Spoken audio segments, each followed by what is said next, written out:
নয়ন যিদিনাখন পলাই গৈছিল সিদিনাখন এই অনন্তই তাহাঁতৰ চোতালত কম লম্ফজম্ফৰ কথা কৈছিল নে আপোনালোকৰ নিশ্চয় মনত আছে আৰু বা ইমান দৌৰা-দৌৰিকৈ ক'লে যাওঁ মা দেখাটো দিব পাৰ ইমান বেয়া পালিনে নাই মোৰ অলপ কাম আছে দেৰি হৈছে সেইকাৰণে কৰোণাকে গৈ আছোঁ আপুনি মতামত শুনাই নাই অলপ দেৰি হ'লেও একো নহয় দে মই গম পাইছোঁ বাৰু তই মনস্ক হৈ গৈ আছোঁ মানুহৰ চিন্তা ভাৱনা বেছি হ'লে এনেকুৱা হয়েই আৰু কি চিন্তা নহ'ব বাৰু মই সকলো গম পাওঁ দে কি গম পায় আপুনি কওকচোন কি গম পায় নহয় মানে এইটো মনৰ অৱস্থাটো গম পাওঁ সেইটোৱে কৈছোঁ আৰু আপোন ছোৱালীজনী বিয়া কথা উলিয়ালে অঞ্চলটো বেয়া হ'বই আমিও এইবোৰ সময় পাৰ কৰি আহিছোঁ নহয় নয়নক দেখিলে বেয়াই লাগে আৰু এটা কথাও যদি নয়নৰ বিষয়ে বেয়াকৈ উলিয়াই নকয় ঐ তইচোন মোক চিধাই গাত ধৰিলি সাধাৰণ কথা এটাৰ কাৰণে তোতকৈ বয়সত ডাঙৰ মানুহজনক গাত ধৰি দিলি সেই বিধৱাজনীৰ কাৰণে সাধাৰণ কথা এটা তই মোক এনেকুৱা ব্যৱহাৰ কৰিলি ন সকলো কথা গাঁৱত লগাই আছোঁ চাই থাক এই যি কৰে কৰক আপুনি যি কৰিলেও মোৰ একোডাল নহয় আৰু আপোনাৰ বিষয়েও মই ভালকৈ জনা আছে সৰু কথা ক'ত লগাই ফুৰে মই গম পাওঁ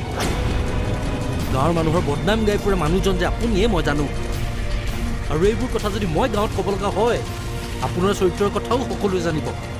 এনেও গাঁৱৰ মানুহে আপোনাক নীলাজ বুলিয়ে জানে মই নীলাজ কোন নীলাজ মানুহেৰে গাঁও ভৰি আছে মই জানো এইখন গাঁৱতে দুয়োফালে চলাই আছে কি অৰ্থ নাইকিয়া কথাবোৰ কৈ আছে জানো দে এই মানুহ নথকা সুবিধা লৈ পেলাই যে তই মমীৰ ঘৰত সোমাই থাক মই নিজ চকুৰে দেখিছোঁ চুপ আৰু যদি আপোনাক তই বুলি কৈ বুকুত ধৰিব নালাগে তেনেহ'লে সোনকালে ইয়াৰ পৰা যাওক আত্মসন্মান বোলা বস্তু এটা কিন্তু মোৰো আছে দেই দীপক সময়ত গম পাবি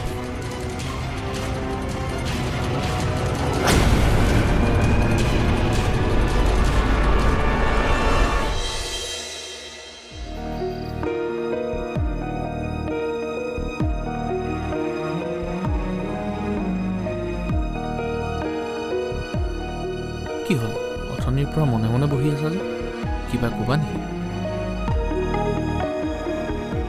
মই দীপৰ কথাহে ভাবি আছোঁ ল'ৰাটোৱে মনত বা কি লৈ ফুৰিছে সি মুখেৰে যিমানেই নকওক মনত কিন্তু সি বেলেগ কিবাহে ভাবি আছে চাওকচোন অথনিয়ে ওলাই গ'ল এতিয়ালৈকে ঘৰ আহি পোৱা নাই ক'ত বা গ'ল তাৰ কথা ইমান চিন্তা কৰি নাথাকিবা নিজে নিজে আহিব গৈছে চাগে ক'ৰবালৈ ওলাই যাওক দিয়া মনটো অলপ ভাল লাগিব তাৰ ওলাই গৈছে ঠিকে আছে কিন্তু খঙৰ ভমকত ক'ত কি কৰি দিয়ে একো ঠিক নাই মনত চিন্তা বেদনা লৈ ঘূৰি ফুৰা মানুহক বিশ্বাস কৰিবলৈ টান এইবোৰ কথা তুমিয়ে তাক বুজাব লাগিব সি মোৰ কথা নুশুনেও গুৰুত্বও নিদিয়ে সি নিজৰ মুখেৰে বিয়াৰ কথা স্বীকাৰ কৰিছে যেতিয়া মমীহঁতৰ ঘৰখনেও দাগা ধৰি ল'ব মাত্ৰ এই নয়নহঁতৰ ঘৰৰ ফালে তাক অহা যোৱাটো অলপ কমাবলৈ ক'ব সিনো ক'ত সেইফালে যোৱা দেখিলে এই বদনামী হোৱাৰ পাছত সিচোন সেইফালে যাবলৈকে এৰিছে মানুহৰে মিছা কথাবোৰ শুনি শুনি আপুনি এই অৰ্থ নাইকিয়া কথাবোৰ বিশ্বাস কৰিব ধৰিছে হ'ব দিয়া তুমি বজাৰৰ মোনাটো লৈ আহাচোন বা পটককৈ বজাৰৰ পৰা যোৱা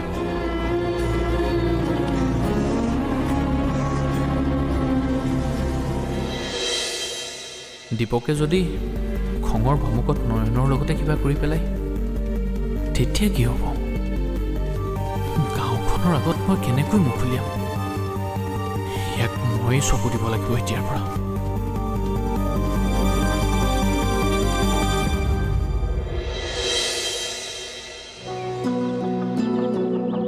ঐ দীপক ক'ৰ পৰা আহিলা মই এনেই ৰাস্তাইদি খোজকাঢ়িবলৈ আহিছিলোঁ আপুনি ক'লে যায় মই নীলাক লগ কৰি আহিলোঁ এতিয়াৰে পৰা সম্পূৰ্ণ খণ্ড উপভোগ কৰক কেবল টিভিত ৰং চেনেলত।